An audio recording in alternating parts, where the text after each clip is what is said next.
오늘도 좋은 날입니다. 우리의 기도를 통해서 하나님의 뜻이 또 하나님 나라가 우리 안에 세워집니다. 자, 마지막 시대에 주님의 다시 오심을 준비한 그런 말씀을 가지고 은혜를 나누고 있습니다. 무엇보다도 우리가 주님의 다시 오심을 준비할 때 그분의 말씀을 지키면서 그분을 기다려야 된다. 이것이 중요한 핵심적인 내용이죠. 사실 이 땅에는 참된 소망이 있지 않습니다. 우리가 참된 믿음을 가지고 있다면 주님의 다시 오심이 우리의 참된 소망이다. 이제 주님께서 이 땅에 오실 중요한 이유는 바로 우리에게 생명을 주기 위해서 오신 줄 믿습니다. 주님은 어떠한 가르침을 주러 온 것이 아니라 설사 그분이 하나님 말씀을 우리에게 주셨을지라도 가르쳤을지라도 그 말씀 안에 있는 생명을 주기 위한 것이다. 그래서 오늘 요한복음 10장 10절에 기록되어 있죠. 내가 온 것은 양으로 생명을 얻게 하고 더 풍성하게 얻게 하랍니다. 바로 우리 주님이 우리 가운데 오시는 것은 우리에게 생명을 얻게 하는 것이고 또 생명을 더 풍성하게 누리게 하는 것입니다. 그래서 그러면 주님께서 어떻게 우리에게 생명을 주시는가? 그 생명이 어디 있는가? 그 생명은 사실 하나님 말씀 안에 있습니다. 그래서 그 생명을 설명하기 위해서 우리 주님은 이제 우리에게 씨 뿌린 자의 비유를 설명합니다. 씨 뿌린 자의 비유. 그래서 우리가 보통 공감 복음 이렇게 얘기하죠. 그것은 우리가 마태, 우리 마가, 누가복음, 또 요한복음 특별히 이 주님을 바라보는 관점이 좀 다르니까 이 공감복음을 우리가 보통 말할 때 이 세 가지 복음서에는 바로 씨 뿌리는 자의 비유가 다 기록이 되어 있어요. 그래서 오늘은 한번 이 씨 뿌리는 비유, 우리가 마태복음 13장 주로 그 말씀을 많이 들었죠. 그래서 오늘은 한번 이 누가복음 8장에 있는 그 말씀, 씨 뿌린 자의 비유를 한번 읽어보겠습니다.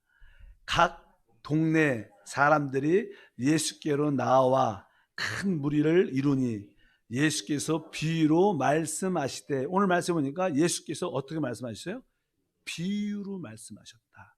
신천지도 비유풀이 이렇게 말을 자꾸만 하는데, 일단 우리 주님께서는 이 기 있고 깨달을 자, 특별히 하나님께 택한 자들만 하나님께로 인도하기 위해서 이렇게 비유로 설명을 종종 하셔요. 또 비유로 설명하는 것은 이렇게 쉽게 설명하기 위한 그런 어떤 표현도 있고, 일상생활에서 어떤 씨를 뿌리는 사람들이 많이 있죠. 주변에 농사할 때 어떻게 뿌리는 걸 보면서 쉽게 하나님 말씀을 깨닫도록 여러 가지 이유가 있겠지만, 5절에 보니까 씨를 뿌린 자가 그 씨를 뿌리러 나가서 뿌릴새 더러는 길가에 떨어짐에 밟히며 공중의 새들이 먹어버렸고, 더러는 바위 위에 떨어짐에 싹이 났다가 습기가 없으므로 말랐고, 더러는 가시떨기 속에 떨어짐에 가시가 함께 자라서 기운을 막았고, 더러는 좋은 땅에 떨어짐에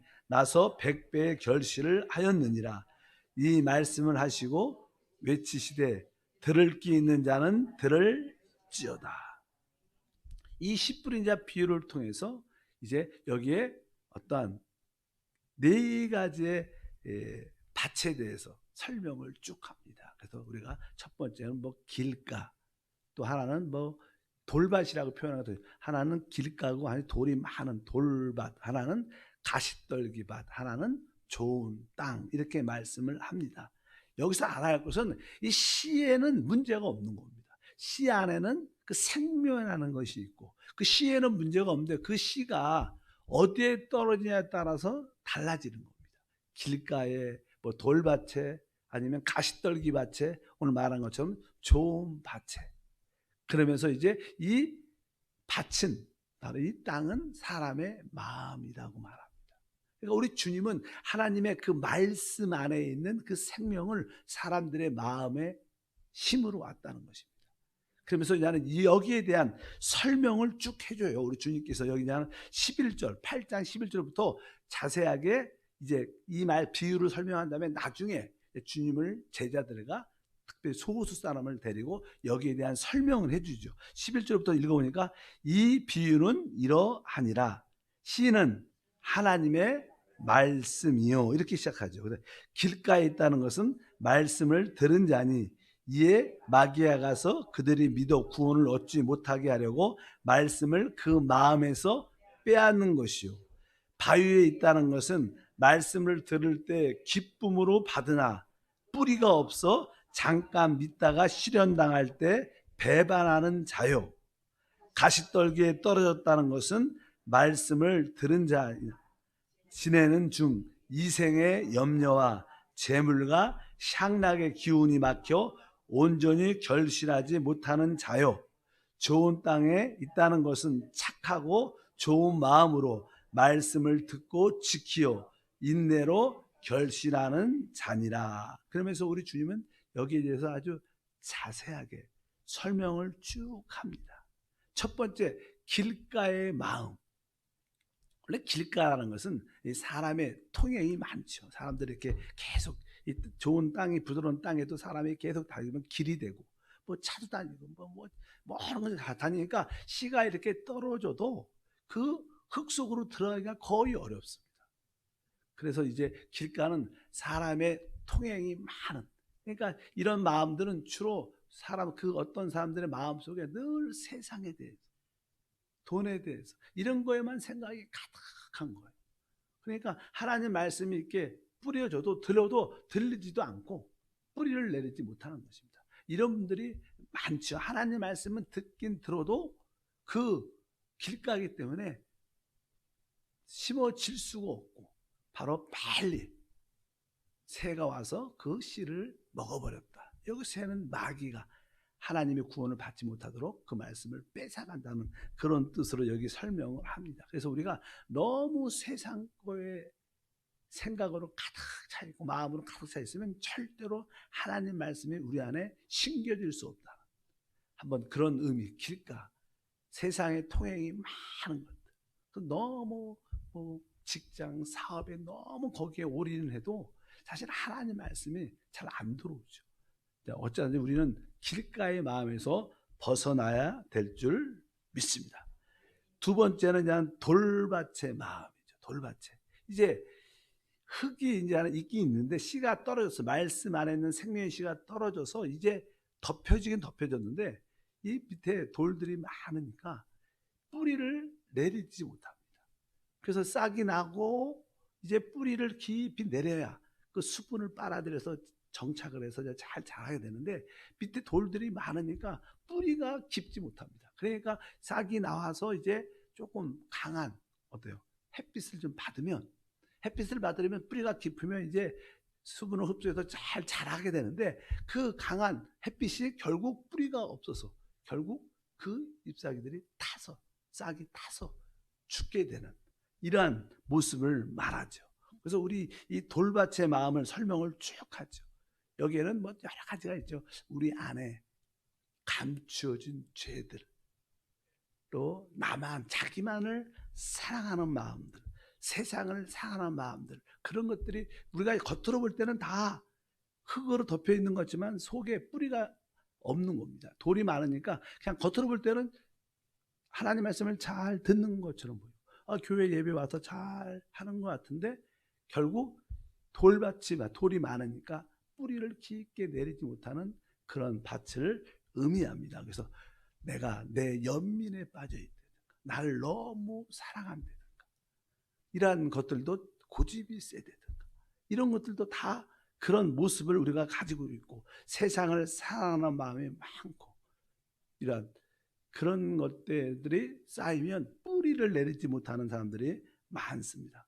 어쩌든지 종종 하나님 말씀을 받아들였지만 받을 때는 은혜가 되지만 종종 어떤 시련이 다가올 때는 견디지 못합니다. 우리도 그렇죠. 내가 하나님 말씀을 믿어도 진짜 좋은 말씀이다, 은혜의 말씀이다. 근데 조금만 시련이 다가오면 진짜 하나님이 살아있으면 어떻게 하나님 나한테 이럴 수가 있어? 이런 원망과 불평들이 우리 안에 있죠. 그러다 보니까 결국 열매, 또 자라지 못하게 되는 그런 모습. 그래서 우리 안에 이 돌들이 많아서 안 될 것이다. 그래서 다시 한번 이 돌들이 우리 안에서 이렇게 기경이 돼야 되죠. 파져줘요. 감춘 죄들을 진심으로 하나님께 회개하고 나의 연민, 나만을 사랑하는 마음들을 우리가 회개하고 세상을 사랑하는 그런 마음들이 있다면, 남들을 용서하지 못하는 마음들이 있다면 다 이것을 이렇게 긁어 파내야지 진짜 그 씨가 잘 뿌리를 내려서 잘 자랄 수 있게 됩니다. 특별히 교회 안에서도 좀 사람들 안에서 이 자존심이 센 사람들이 있어요.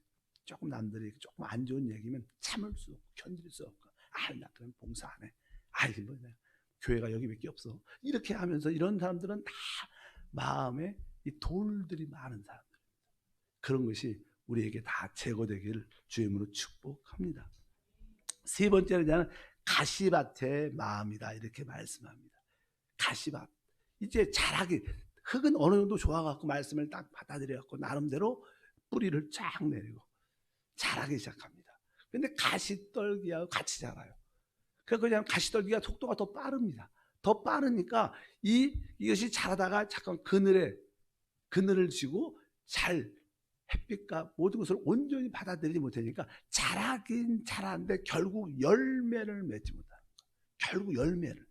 그 나름대로 이렇게 잎도 풍성하고 뿌리도 내렸지만 결국 열매를 맺지 못하는 모습을 가질 수 있다. 그래서 거기에 설명이 아까 있었어요. 뭐라고 써있냐면, 이런 사람 가시떨기 밭은 이생의 염려.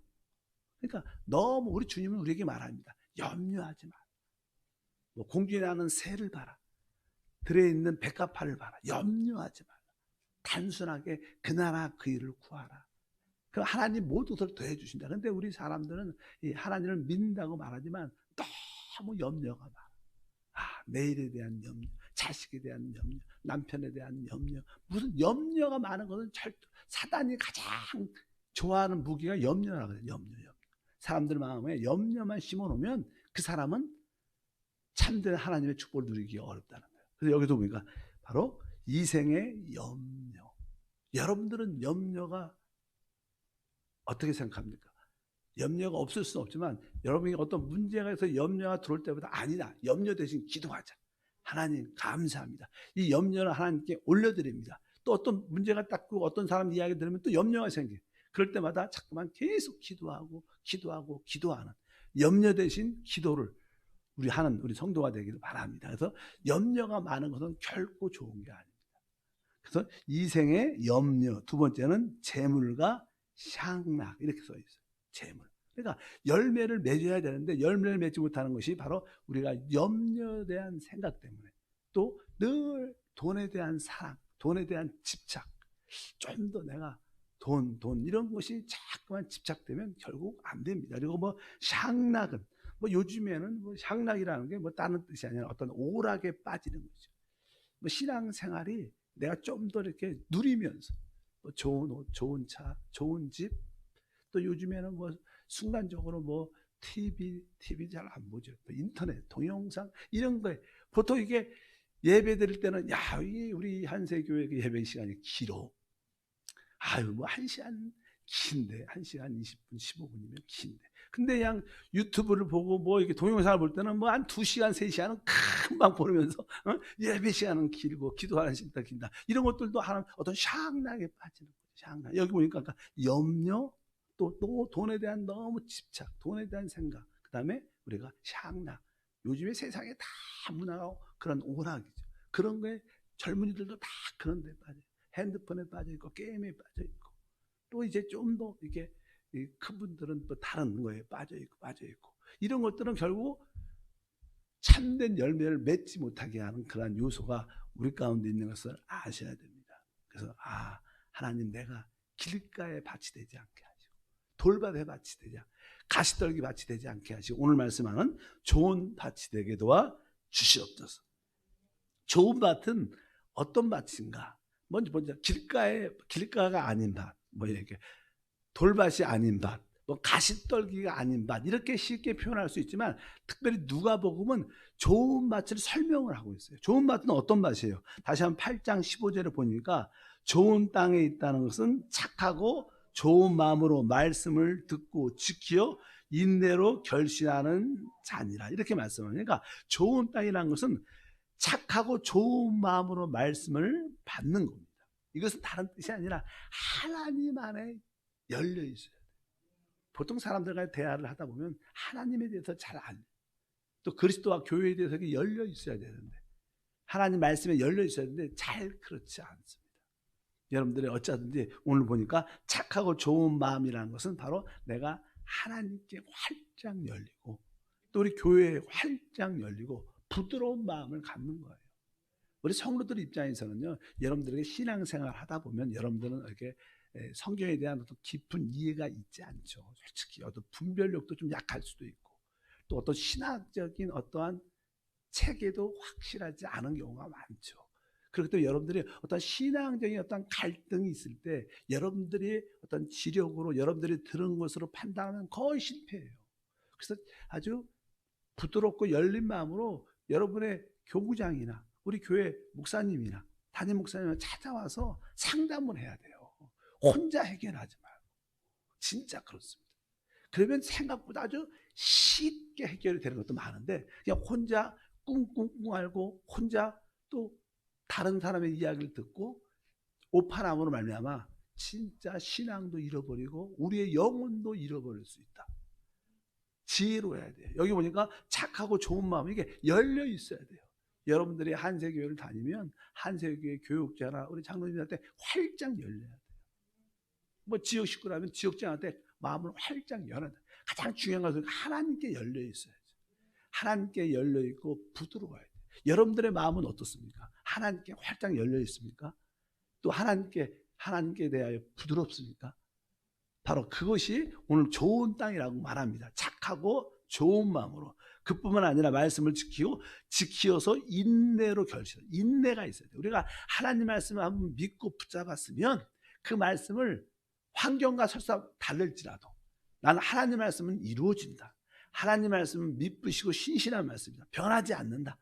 그렇기 때문에 환경이 좀 어렵고 힘들어도 하나님은 나와 함께 하신다. 우리가 사실 내가 세상 끝날까지 너와 함께 할 것이다. 우리 주님은 또 우리에게 감당 못할 시험을 주지 않습니다. 감당할 수 있는 시험만 허락하시니까 우리에게 다가오는 환경의 어려움과 고난도 결국 이길 수 있는 겁니다. 가장 중요한 것은 하나님이 우리를 어떻게 사랑하시죠. 하나님이 세상을 이처럼 사랑하사 독생자를 주셨습니다. 하나님은 사랑이십니다. 여러분들이 어떠한 고난과 환난 가운데 있을지라도 나는 하나님 말씀을 붙잡았고 하나님 말씀을 믿고 하나님 말씀을 지킨다. 하나님 말씀을 지킨다는 것은 인내한다는 거예요. 환경이 그렇게 안 보여도 나는 하나님 말씀만 붙잡고 나갑니다. 그러면 결국 그 말씀대로 이루어지는 간증이 돼서 우리는 좋은 열매를 맺게 될 줄 믿습니다. 그래서 이제 우리가 요한 1서 4장 16절 말씀 보면 하나님이 우리를 사랑하시는 사랑을 우리가 알고 믿었노니 하나님은 사랑이시라. 사랑 안에 거하는 자는 하나님 안에 거하고 하나님도 그 안에 거하니라. 오늘 보니까 바로 하나님이 우리를 사랑하시고 그분 자체가 사랑이십니다. 그래서 우리는 그 하나님의 큰 사랑을 받고 있어요. 종종 여러분도 신앙생활 쭉 하다 보면 어떤 시험의 과정을 통과할 때 몸에 질병이 찾아오고 또 물질에 아주 궁핍함이 찾아오고 사람과의 관계에서 왜 또 우리 남편이 이렇게 날 힘들게 하는지, 우리 애들은 특별히 다른 집 애들은 안 그런 것 같다, 우리 집 애들만 힘든 것 같은지 그렇게 보일 때가 참, 그러면 마음속에 하나님이 날 안 사랑하시나, 나한테 관심이 없으시나, 이렇게 의심과 걱정이 들어와요. 그래도 이런 환경은 어려워도 그래도 우리는 뭐예요? 이 하나님 말씀을 믿는 거예요. 주님이 말씀, 그래도 하나님 날 사랑하시고 나를 붙잡아 주시고 끝까지 나는 이 말씀을 지킬 거예요. 나는 하나님의 사랑을 받고 있습니다. 나도 하나님을 사랑합니다. 결국 우리가 인내하면요, 결국 열매를 맺게 되는 역사가 함께할 줄 믿습니다. 제 개인적으로 신앙생활에 난 청년 때부터 느꼈던 것은 저에게도 어떤 질병, 또 물질, 또 사람과의 관계, 어려운 일들이 많았죠. 여러분도 있는 것처럼 저도 다 그런 과정을 통과했는데, 그럴 때 가장 힘들고 어렵고 절망 가운데 있을 때 진짜 인생을 포기하고 싶을 그럴 때가 있을 때도 이 마음속에 그래도 하나님이 날 사랑하시고 나도 하나님을 끝까지 사랑합니다. 내가 이렇게 끝나도 그래도 내가 주님을 찬양하고 난 주님의 말씀을 믿고 주님을 사랑합니다. 이런 고백을 울면서 몇 번 했던 기억이 나요. 그때 이런 고백을 할 때 이게 어떻게 보면 오늘 말씀에 인내로 그 말씀을 지키는 거죠.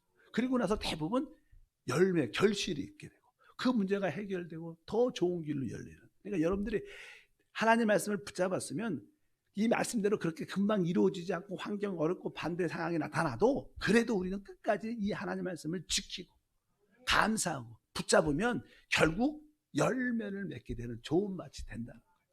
이것이 우리의 참된 믿음인 줄 믿습니다. 그래서 이제 하나님께서는 바로 그 말씀이 아까 뭐라 그랬어요? 생명의 씨. 바로 우리가 그 씨가 곧 하나님 말씀이고 이 말씀 안에 생명이 들어있어요. 그러니까 이 말씀이신 그리스도 그분을 우리가 말씀으로 우리 안에 받아들여서 그 말씀이 성령으로 함께하사 그 안에 있는 그 생명의 역사를 우리가 얻을 뿐만 아니라 그 생명을 풍성히 누리는 은혜가 함께해야 될 줄 믿습니다. 그래서 특별히 우리의 신앙은 다른 게 아니죠. 이 세상에는 소망이 진짜 없습니다. 뭐 자꾸만 이렇게 저도 이렇게 뉴스를 이렇게 보게 되면 코로나에 대해서 뉴스를 보게 되면 뭐 이게 또 새로운 뭐 델타 또 뭐 하나 또 이렇게 자꾸만 그런 것이 생겨서 백신의 뭐 무효화가 될 수 있다. 아마 이것이 쉽게 가라앉지는 않을 겁니다. 이 모든 환경은 늘 말하지만 마지막 때 이 세계를 통치할 적그리스도가 통제할 수 있도록 그런 환경이 예비되는 거예요. 그가 나타나야 이 세상에 주님이 오셔서 끝을 내시죠. 그런 과정이니까 많은 사람들은 이 세상이 좋아질 거라고 기대를 많이 하는데 좋아지지 않습니다. 좋아지는 것은 우리의 믿음이 좋아져요. 그런 거 환경에 굴하지 말고 끝까지 선한 싸움을 싸우고 믿음을 지키기 위해서 하나님 내 마음의 밭이 좋은 밭이 되게 하소서. 진짜 하나님 앞에 활짝 열려있고 부드럽고 또 모든 성도와 우리 교회에 대해서 서로 열려있는 열린 마음을 갖고 하나님 말씀을 붙잡았으면 환경과 다를 때 원망과 불평이 아니라 끝까지 이 말씀을 지키고 인내해서 결국 그 열매를 맺는 그런 신앙이 돼야 될 줄 믿습니다. 하나님 아버지 감사합니다. 주님은 말씀 안에 있는 생명을 우리 안에 심으셔서 우리 안에 풍성한 열매를 맺게 하십니다. 우리 안에 길가의 요소가 있다면 이 시간에 제거해 주시고 우리 마음속에 돌 같은 많은 것들이 있다면 주님이 기경해서 다 그 돌들을 제거해 주시고 또 우리와 함께 자라는 가시떨기가 있다면 하나님 염려와 또 재물과 또 향락에 빠져서 벗어나게 도와주시고 오직 하나님께 열린 마음으로 부드러운 마음을 가자.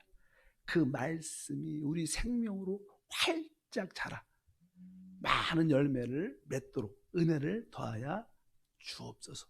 오늘도 기도하면서 하나님 말씀을 확실히 열고 우리 안에서 말씀하신 성령의 음성을 듣게 도와 주옵소서. 주 예수 이름으로 축복하고 기도합니다. 아멘.